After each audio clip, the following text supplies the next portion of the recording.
이번 시간에는 우리가 21페이지 헌법의 기본 원리에 관련된 내용 같이 정리하겠습니다. 일단 우리가 그 통문제로 대비하셔야 될 거는 일단 헌법 전문에 관련된 내용을 준비하셔야 됩니다. 거기 박스 안에 들어가 있는 게 헌법 전문의 내용인데요. 여기 밑줄이 있는 부분들은 시험에서 출제가 되고 있는 부분이에요.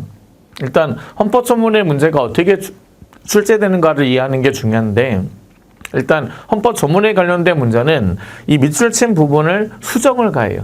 그래서 수정을 가한 것을 찾아주는 그런 문제입니다. 쉽게 얘기하면 숨은 그림 찾기예요. 그래서 그런 것들을 좀 찾아주고, 이게 근데 아무 의미가 없는 걸 바꿔놓진 않습니다. 그래서 굉장히 이 단어가 들어갈 자리에 다른 단어로 들어가서 틀리게 만드는 그런 이제 내용이에요. 그래서 밑줄 친 부분의 의미들을 잘 이해하셔야 합니다. 일단 우리가 3.1운동으로 건립된 임시정부의 법통을 계승한다. 이거는 우리가 9차 개정 헌법에서 처음으로 도입이 됐습니다. 그래서 이게 굉장히 큰 변화를 가져왔어요. 그래서 우리가 일본에 대해서 일제 강점기 때 있었던 문제에 대해서 어떤 문제 제기를 하고 보상 문제를 논의할 때마다 일본이 하는 얘기가 있어요. 뭐냐면 대한민국 정부는 1948년에 수립되지 않았느냐. 그래, 그 이전의 문제를 니네가 어떤 자격으로 우리한테 따지느냐, 뭐 이런단 말이죠. 그래서 우리는 이제 그런 부분에 대한 헌법적인 근거를 마련하기 위해서, 3.1운동이 1919년에 있었죠. 그래서 그 20년에 대한민국 임시정부가 수립이 됐는데, 그 정부의 법통을 계승하겠다라고 한 것은 우리 정부가 지금부터 일제 강점기 때 쓴 문제들도 우리가 다루는데 문제 없다라는 것을 보여주는 그런 조항이 되는 겁니다. 그래서 이 조항으로 지금의 정부가 48년도 이후에 수립되었지만 일제 강점기 때 있었던 문제에 대해서 일본에게 문제 제기를 하고 어떤 해결의 주체로 나설 수가 있게 된다라는 거 이해하시면 되겠습니다.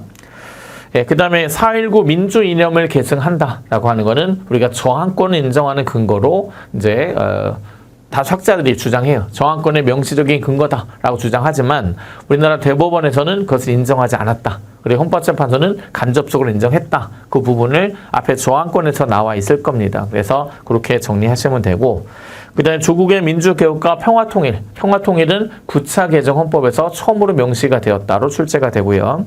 그 다음에 민족의 단결을 공고히 하고, 이 부분은 좀 중요한 부분이 있는데, 민족의 단결을 공고히 한다라고 하는 부분은 일단은 요게 요 판례를 좀 설명합시다. 우리가 일제시대에 있었던 강제동원 희생자에 대한 보상 문제가 있습니다. 일본이 해야 돼요. 근데 일본이 안 한단 말이죠. 안 하고 심지어 인정조차 하지 않습니다. 그래서 그분들이 피해를 떠안고 평생 살아가면서 대부분 돌아가시거나 지금은 이제 아직 남아 계세요. 이렇게 되는데 한 번도 제대로 살아본 적이 없이 피해를 떠안고 피해 속에서 살아왔단 말이죠. 그래서 그분들의 인간다운 삶을 보장하기 위해서 대한민국 정부에서 보조금을 주는, 지원금을 주는 어떤 법을 통과시켜서 지원금을 주기로 했습니다. 근데 이제 국외 강제징용 피해자만 지급을 했는데, 국외 강제징용 피해자 중에서도 대한민국 국적을 보유한 사람에게만 지급을 했어요. 근데 그 당시 조선 사람이었고, 우리나라 사람이죠. 조선 사람이었고, 그리고 나서 이제 외국에 살다가, 강제징용 피해로 외국에 살다가 대한민국 정부가 수립된 이후에 국적을 취득한 사람이 있고, 취득하지 않고 외국인에 살아간 사람이 있어요. 똑같이 이제 강제징용 피해자란 말이죠. 조선 사람으로. 근데 국적을 취득한 사람은 지원금을 주고, 국적을 취득한 사람은 지원금을 주지 않았어요. 그때 이 사람들이 왜 우리는 안 주느냐? 그랬더니 당신들은 대한민국 국적이 아니기 때문에 줄 수 없습니다. 이 돈은 대한민국 국민들의 세금으로 하는 것이기 때문에 그 혜택은 대한민국 국민이 누릴 수가 있는 겁니다. 라고 얘기를 하는 거예요. 그랬을 때 거기에 대해서 이 사람들이 헌법소원을 제기한 거예요. 왜 우리는 안 주느냐? 그러면 어느 조항에 근거한 거냐면 여기 지금 얘기한 것처럼 정의 인도와 동포로서 민족의 단결을 공고히 하고 라고 써져 있는데, 나도 같은 민족인데 왜 국적을 갖고 차별하는 거냐? 그러면 같은 민족을 국적에 따라 차별하는 거는 민족의 단결을 공고히 한다라는 이 부분에 위반되는 거 아니지 않느냐라는 헌법소원을 제기했어요. 그랬을 때 헌법재판소는 이 조항의 이 부분에 민족의 단결을 공고히 하여라는 부분에 어긋나지 않는다라고 해서 합헌 결정을 내렸습니다. 근데 중요한 거는 뭐냐면 이 헌법 전문의 근거에서 판결을 내렸다는 게 중요한 거예요. 그래서 헌법 전문도 재판의 근거 규범이 될 수가 있다라는 것이 중요한 거예요. 그래서 유일한 부분이 지금 이거예요. 헌법 전문 중에서 재판의 근거 규범으로 사용된 부분이 이 부분이다. 그래서 이거는 헌법 전문도 재판의 근거 규범으로 사용될 수가 있다라는 것을 잘 이해하시면 되겠습니다. 예, 그 다음에 뭐 자율과 조화, 자유민주적 기본질서. 이 자유민주적 기본질서는 평화통일 이 부분하고 같이 공통점이 뭐냐면 전문에도 있고 본문에도 있는 단어가 딱 두 개 있어요. 자유민주주의, 그 다음 평화통일. 이 두 가지는 전문에도 있고 본문에도 있습니다.